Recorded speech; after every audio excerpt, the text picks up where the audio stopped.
Mahashivratri view. Mahashivratri व्रत में शिवरात्रि व्रत की कथा का पाठ करना बहुत ही शुभ फलदायी बताया गया है। शिव पुराण में भी इस व्रत की महिमा बताई गई है। शिव पुराण के अनुसार जाने अनजाने में भी जो मनुष्य और जीव महाशिवरात्रि का व्रत कर लेता है वो शिव कृपा का भागी बन जाता है और उससे यमराज के दूत भी दूर रहते हैं। इसलिए महाशिवरात्रि व्रत में शिव भक्तों को महाशिवरात्रि की इस कथा का पाठ जरूर करना चाहिए। तो आइए बताते हैं आपको महाशिवरात्रि व्रत कथा। पूर्व काल की बात है। चित्रभानु नामक एक शिकारी हुआ करता था। वो शिकार करके अपने परिवार का पालन पोषण करता था। उस शिकारी पर साहूकार का काफी कर्ज था, लेकिन वो उसका कर्ज समय पर नहीं चुका पाया। फिर साहूकार ने शिकारी को शिव मठ में बंदी बना लिया। जिस दिन उसे बंदी बनाया गया उस दिन शिवरात्रि थी। चतुर्दशी के दिन उसने शिवरात्रि व्रत की कथा सुनी और शाम होते ही साहूकार ने उसे अपने पास बुलाया और ऋण चुकाने के बारे में कहा।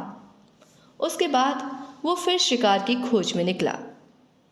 बंदी गृह में रहने के कारण वो बहुत भूखा था। शिकार की तलाश में वो बहुत दूर निकल आया। अंधेरा होने पर उसने जंगल में ही रात बिताने का फैसला किया और एक पेड़ पर चढ़ गया। उस पेड़ के नीचे शिवलिंग था जो बेलपत्र के पत्तों से ढका हुआ था। शिकारी को उसके बारे में जानकारी नहीं थी। पेड़ पर चढ़ते समय उसने जो टहनियाँ तोड़ी वो शिवलिंग पर गिरती गई। इस तरह से भूखे प्यासे रहकर शिकारी का शिवरात्रि का व्रत हो गया और शिवलिंग पर बेलपत्र भी चढ़ गया। रात के समय एक हिरनी पानी पीने तालाब पर आई। शिकारी जैसे ही उसका शिकार करने जा रहा था, हिरनी बोली, मैं गर्भवती हूँ, शीघ्र ही प्रसव करूँगी। तुम एक साथ दो जीवों की हत्या करोगे। मैं बच्चे को जन्म देकर तुरंत तुम्हारे सामने आ जाऊंगी, तब तुम मुझे मार देना। शिकारी ने हिरनी को जाने दिया। इस दौरान अनजाने में कुछ बेलपत्र शिवलिंग पर गिर गए। इस तरह उसने अनजाने में प्रथम प्रहर की भी पूजा संपन्न कर ली। कुछ देर बाद एक हिरनी उधर से निकली। जैसे ही शिकारी उसे मारने के लिए धनुष बाण चढ़ाया तो हिरनी ने विनम्रता पूर्वक निवेदन किया, हे शिकारी, मैं थोड़ी देर पहले ही ऋतु से निवृत्त हुई हूँ। कामातुर विरहिणी हूँ। अपने प्रिय की तलाश में हूँ। अपने पति से मिलकर मैं तुम्हारे पास आ जाऊंगी। शिकारी ने उसे भी जाने दिया। रात का आखिरी पहर बीत रहा था, तब भी कुछ बेलपत्र शिवलिंग पर जा गिरे। ऐसे में शिकारी ने अनजाने में ही अंतिम पहर की भी पूजा संपन्न कर ली। इस दौरान वहां एक हिरनी अपने बच्चों के साथ आई।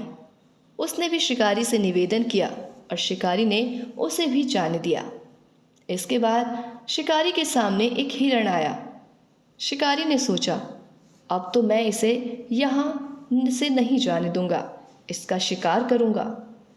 तब हिरण ने उससे निवेदन किया कि मुझे कुछ समय के लिए जीवन दान दे दो। शिकारी ने पूरी रात की घटना उस हिरण को सुना दी। तब हिरण ने कहा कि जिस तरह से तीनों पत्नियां प्रतिज्ञाबद्ध होकर गई हैं, मेरी मृत्यु से अपने धर्म का पालन नहीं कर पाएंगी। जैसे तुमने उन्हें विश्वास पात्र मानकर छोड़ा है, मुझे भी जाने दो। मैं उनके सबके साथ तुम्हारे सामने शीघ्र ही उपस्थित होता हूँ। शिकारी ने उसे भी जाने दिया। इस तरह सुबह हो गई। उपवास, रात्रि जागरण और शिवलिंग पर बेलपत्र चढ़ाने से अनजाने में ही शिवरात्रि की पूजा पूर्ण हो गई। लेकिन अनजाने में हुई पूजा का परिणाम उसे तत्काल मिला। थोड़ी देर बाद हिरण और उसका परिवार शिकारी के सामने आ गया।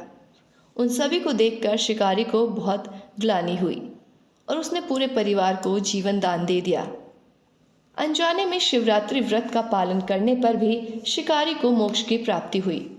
जब मृत्यु काल में यमदूत जीव को ले जाने आए तो शिवगणों ने उन्हें वापस भेज दिया और उसे शिवलोक ले गए। शिवजी की कृपा से चित्रभानु अपने पिछले जन्म को याद कर पाए, शिवरात्रि के महत्व को जानकर उसका अगले जन्म में भी पालन कर पाए। तो ये थी शिवरात्रि की कथा। तो अब हम जानेंगे कि शिवलिंग की पूजा कैसे करें। इस दिन शिवलिंग की सही तरीके से अभिषेक न करने से शिव जी की कृपा आप पर